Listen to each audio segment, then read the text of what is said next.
Here's Brody Brazil.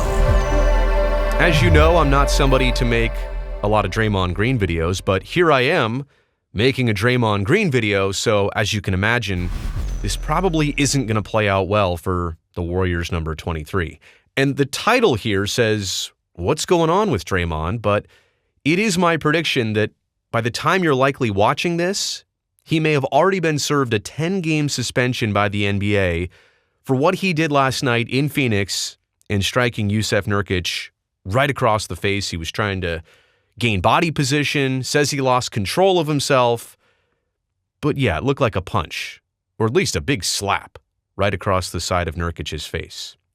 And I'm somebody who follows both Warriors and Kings fans on social media, and usually it's the Sacramento side that's very critical of Draymond's actions, and he crossed the line here, he shouldn't have done that. And I totally understand that from the other side.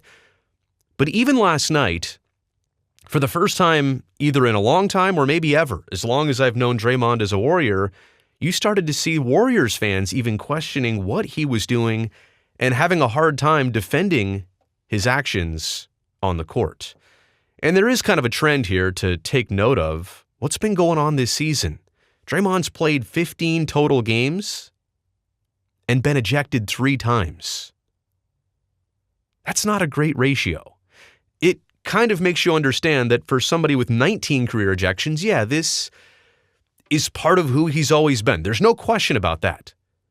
But the trend and the uptick and the increase here, and this isn't just talk, by the way. A player speaking their mind or crossing the line with words maybe in terms of just competition or, he said this, he said that. Okay, that's one thing. But now we're getting to the point of choking people, striking them on the court. And look, I'm somebody who covers hockey. I understand there's far worse things that happen in hockey in terms of actual fisticuffs. But all of that is part of the game.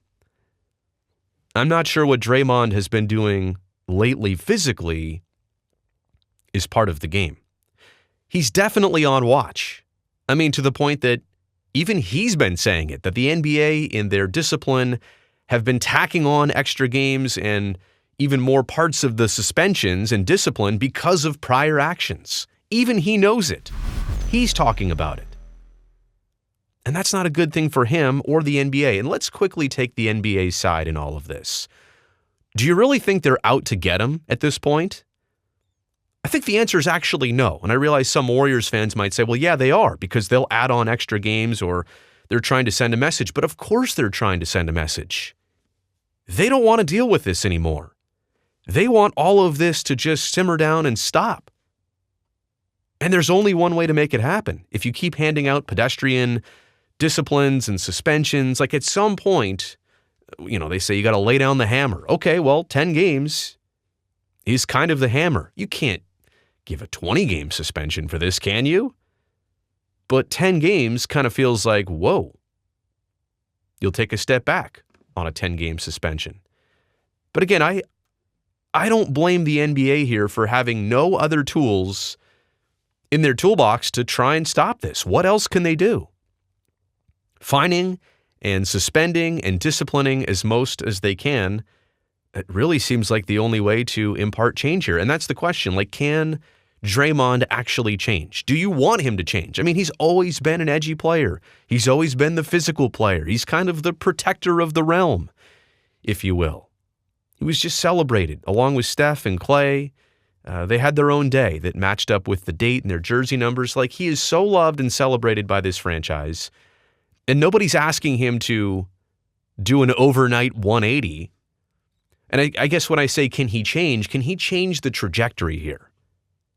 Can he find a way to toe the line without continuing to cross it over and over? I thought it was interesting what Nurkic said after the game. He was still pretty ticked about this. And sometimes opposing players at that point, they'll play it off. Hey, you won the game, just move on, be done with it. He said, quote, "What's going on with him? I don't know. Personally, I feel like that brother needs help. I'm glad he didn't try to choke me. At the same time, it ain't nothing to do with basketball." Now, look, I'm not somebody to dive into Draymond's personal life. In fact, we're not going there on this video. I've seen others who have had that conversation. It's not fair for me or honestly really anybody else to do. But maybe there is. That's his business, the uptick lately this season. Only he knows what's going on in his head and his world. But to the point that Nurkic suggesting that Draymond might need help, there might need to be some interventions here. I'm not going to go along and subscribe to that and say, I 100% totally agree, but I'm also not here to tell you that he's totally wrong in that assessment. And he doesn't know Draymond, I don't think, right? There's no connection there. He's just seen what he's seen and knows what he knows, firsthand, literally firsthand. And that's how he feels. So I don't know if Nurkic is wrong about that. I'll give Draymond the opportunity and the time to respond here when he said that Nurkic was pulling my hip, right? They were fighting for body position. Draymond was kind of trying to post up well off the low block, trying to fight for body position to get the basketball. He was pulling my hip, and I was swinging away to sell the call and made contact with him. As you know, I'm not one to apologize for things I meant to do, but I do apologize to Yusuf. Well, now Draymond is a call seller, right? All the stuff that you think he would hate. And I don't blame him for playing that game too. If he was trying to sell the call, he should be the one flopping. But in flopping, he somehow found the body control and ability to do a complete 360. Or no, 180. Well, I guess it turned out to be a 360 because his body went full circle. And get the hand up and just have it cross at the right spot to hit Nurkic right across the face. And basically here when he goes on to say that he's not an accurate enough puncher to do a full 360 and hit him across the face.